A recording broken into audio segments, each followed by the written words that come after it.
and truly been a hot minute since I've seen you guys, and I have so much to catch you guys up on. So I just thought, why not do my makeup to give me something to do while telling you all the things about my life that have been happening. So I am surprising my beautiful husband, who I love more than anything, with tickets to the football tonight. And I've got to be honest with you guys, hate's a strong word, but I really am not a footy fan. I don't know, I just think, I don't know, it's just not a sport that I love. And so for that reason, we never go to the footy. And I feel bad because his mates that are into footy don't live in Adelaide. So it's rare that he gets the chance to go, and someone from work offered up some tickets. So I said, why the hell not? I doubt any of you will care all that much, but my foundation is a little bit darker than my face, so just bear with me. Since I spoke to you guys last, which was probably about 4 or 5 months ago, my life has just been an absolute whirlwind, and it's been so exciting, and I quit my job. So if you saw my last video, that was me talking all about recruitment agencies, and if you did watch that, you would have heard me talk about the fact that when you work for a recruitment agency, you essentially work in sales. Doing a job where it's really people oriented and being focused about making money and essentially selling people as your products, it just wasn't aligning to me and my personal goals anymore. I studied HR and psychology at uni, and I really wanted to be able to use more of my HR degree. So leaving where I was really, really hard. It was so much harder than I thought it would be. I didn't realize how many friends I'd made and how many clients I'd been able to work with over the years and how many candidates I'd been able to place into jobs. And obviously when you leave somewhere, all of that kind of comes up to the surface. So it was really emotional, but I started a new job about 3 weeks ago, which is really exciting. I am still working in recruitment, but I'm actually doing internal recruitment now. And so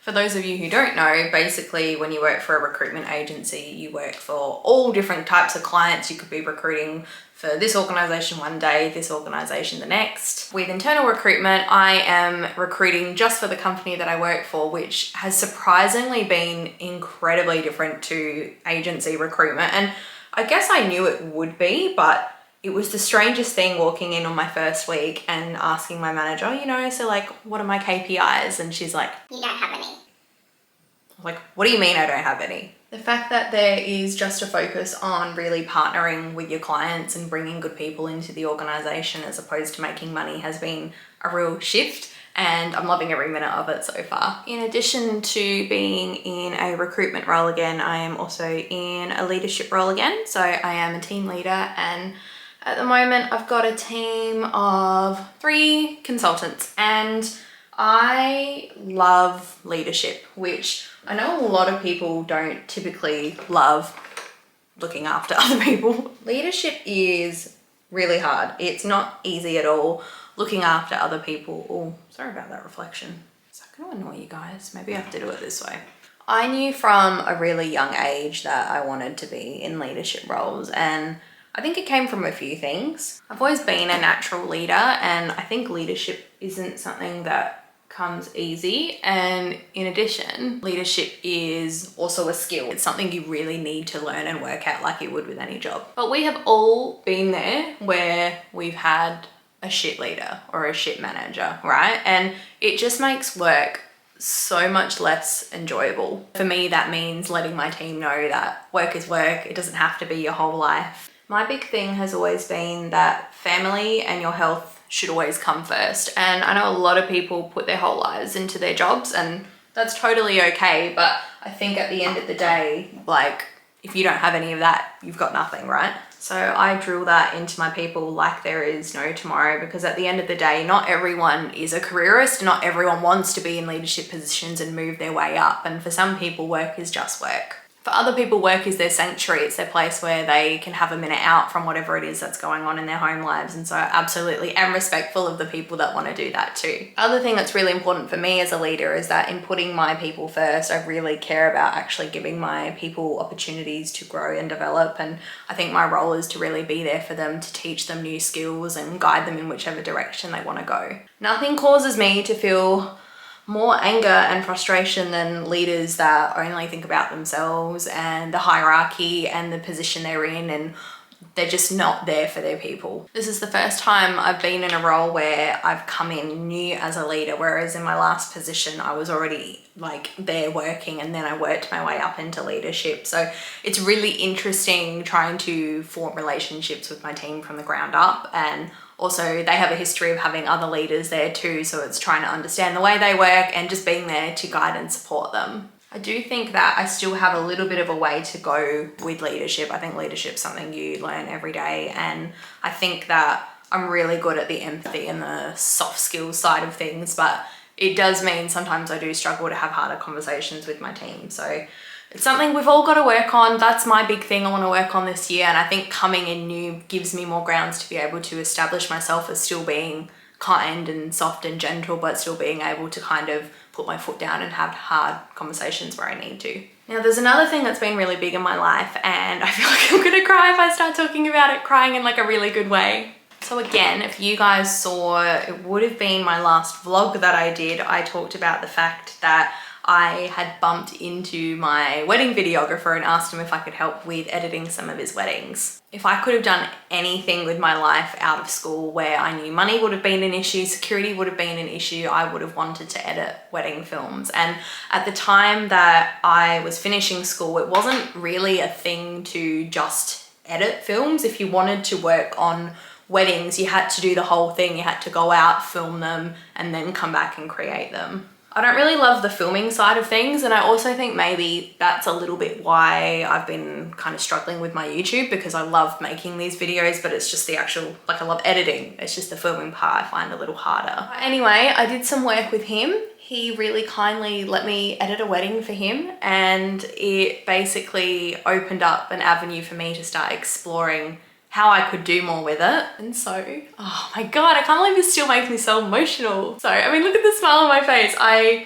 I'm so thrilled that I now get paid to edit weddings. Like, what?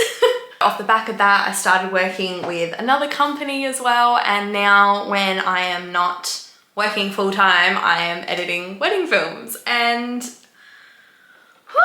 it's truly just been, oh my God, I'm actually gonna cry, stop it. It's just truly been the strangest experience in the world to have a dream and to, to be living it out. Wedding films are just so beautiful, and weddings are the most important day in people's lives. To be able to capture that for them and give them something that they can look back on and to relive those emotions, and weddings are just, they're just so beautiful. Like I can't believe that I'm doing this. It's unreal. Like I can't even get the words out.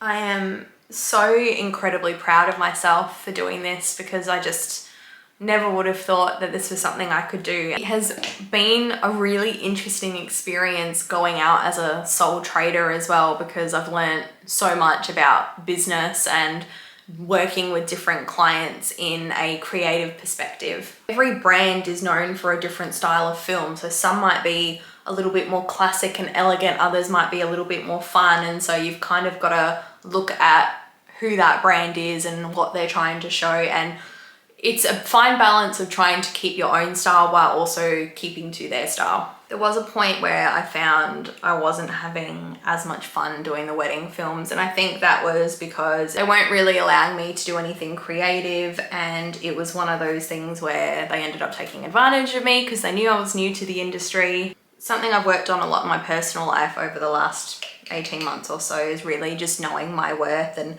knowing when to stand my ground. And you know, it's hard as a beginner because you don't know what you don't know, and obviously everyone has to start somewhere and has to learn from somewhere, but it's one of those things where you need to be confident in your abilities, and I knew that I could edit, and so now I'm in a place where I can have a little bit more freedom and say in what I do and who I work with. As you can hear from all that, it really has taken up a lot of my life at the moment, which has meant that YouTube has gone to the side.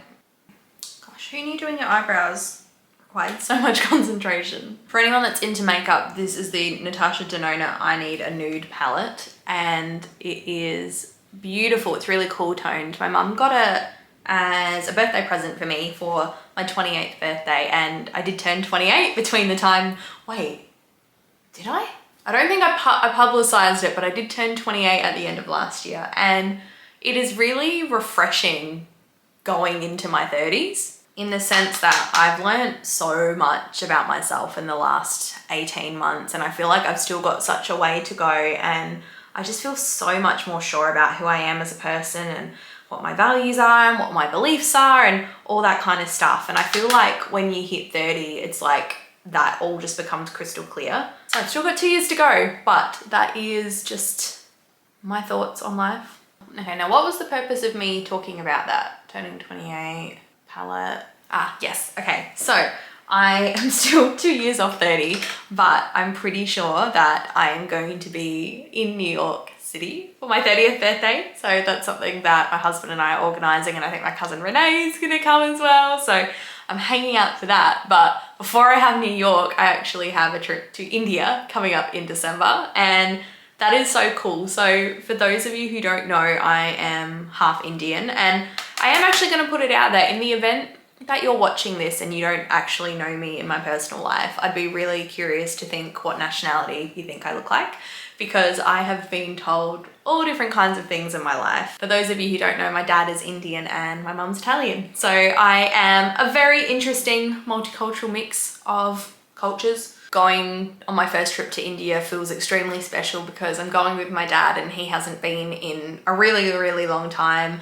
I've never been, my brothers have never been, so it's just gonna be a really cool opportunity to engage with my culture a little bit more. I'm so sorry about this light, by the way. When I went to Italy a number of years ago, it just felt like home in a way that I can't explain. And so I'm really looking forward to being able to have that experience with the other side of my culture and feel a little bit more connected to my Indian culture. Growing up, I wouldn't say by any means I was ashamed of my culture and who I was, but I felt like I looked so different to everyone. And so I always tried to lean in more to my Italian side, because a lot of people at my school were Italian, and as soon as I would talk about the fact that, you know, I had a nonna and all that stuff, it's like there was a form of connection that wasn't there before because I was different. That was more when I was like younger. Obviously, as I got into high school, it was different, and I started to feel more connected to my Indian culture and feel more comfortable with all that side of things. It is a really interesting experience growing up and having two really different cultural backgrounds and trying to feel connected to both of them. So back to YouTube. I do really want to get back into my YouTube videos, because I feel like now that I am getting paid to do editing, it's so much fun. But this is like me doing exactly what I want and creating the content I want. I think when I'm passionate about something, I can always contribute good words and good advice to people. And so when I've tried to come up with ideas for content, that's really been the place that I've come from. I think when it comes to my channel, I want to just talk about things that I think you guys would want to hear, but also things that I've needed to hear in the past. So I've got a list of ideas. I still want to talk about recruitment stuff. I want to just do vlogs. I just want to do all different kinds of things. I do want to grow my channel, but I'm not looking to like be the next big YouTuber. So like, I just want to make stuff that is fun and fulfilling. And I'll share something with you guys once I spray this. Starting my YouTube channel was like the scariest thing I ever did, and it actually came out of therapy and me trying to find something that was truly just for me and not caring about what people thought. And it's just been a really healing experience. And so I'm not trying to like, you know, follow a niche and do only this kind of video and appeal to this audience and make a big name for myself. It's really just for fun. But the fact that you are here in this moment watching me say this is really cool. And I do want to see my channel grow. So every time I see a subscriber, I just think, wow, there's someone out there that's seen something in me that they like or they relate to. So if you do subscribe, thank you. Like, I can't tell you how much it means to me. But just the fact that I get to do something that just brings me such an immense amount of joy is just incredible. I think I'm good to go for the day. We've got to leave for the football in about 3 hours, and I've still got to clean the house, so I'm gonna sign off here. But thank you for listening to me babble on about all the things in my life, and I hope that you would be so kind to like this video and subscribe, so that way the next time I post something you can be notified, but you're also just supporting this gal to live her dream and do things that make her happy. On that note, I am out of here, but I'll catch you in the next one.